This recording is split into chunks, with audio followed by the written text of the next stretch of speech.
Hello, I'm Renee Esquivel, and you've tuned into my YouTube channel, Technologist on the Go. Recently, our Ninestar automatic lid trash can started working slower and slower to the point that it would open a third of the way, but not even close.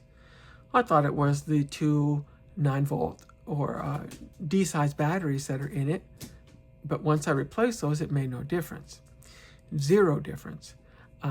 Turns out the fix was something else, but relatively easy. I'm going to jump right into it and walk you through it.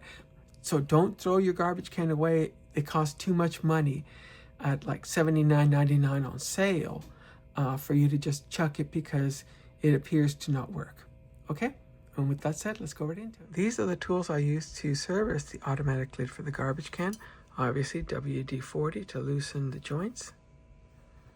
I have a Husky. This is from Home Depot. It's a 8-bit ratchet screwdriver, but the one I used was this one here, the PH1 for the Phillips. Okay. Any Phillips of the appropriate size will do, but you're going to need it to be about 2.5 inches long for the shaft to get it down into where the screw is, as you'll see that shortly. Okay, so the first thing you see me doing here is removing the 8 screws from the bottom bezel of the automatic lid. And I'm using a ratchet screwdriver, and the tool I showed you at the outset. And our bezel was cracked, not by me, but even still, be very gentle with it because any type of plastic can break. Okay, so you see the hinge here. It's one of the key hinges, and that's over where the servo motor is. And that one there that I point out. So maybe if we go and put some oil on the hinges since I cleaned it with alcohol. Because it is moving now. Yeah, it is. Now these are this is the key parts here. This leveler bar. So I'm going to apply WD-40 on this hinge.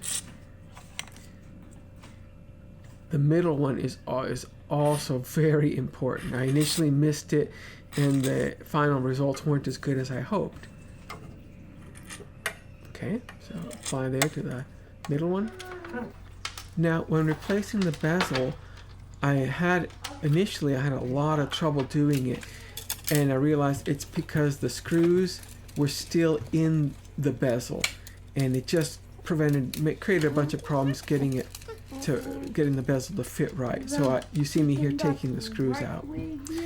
But once that is done, replacing the bezel was actually pretty easy.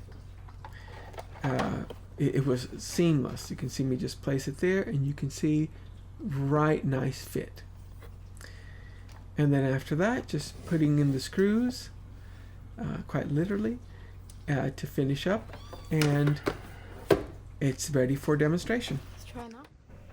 And now look at the end result.